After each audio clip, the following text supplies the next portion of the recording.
করণীয় বিষয় কি? আজ আমাদের গুনাহগার, আমরা লিপিবদ্ধ হয়ে গেছি।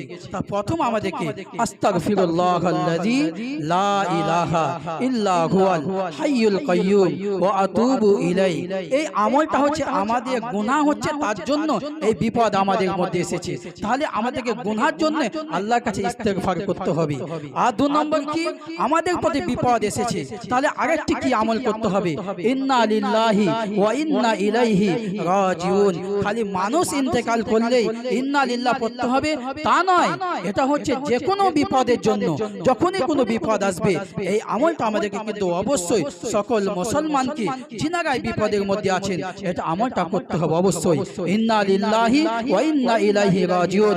তিন নম্বর আমল যেটা, এই আমলটা কিন্তু সকলকে রাখতে হবে। নাসরুম মিনাল্লাহি ওয়া ফাতহুন করিব।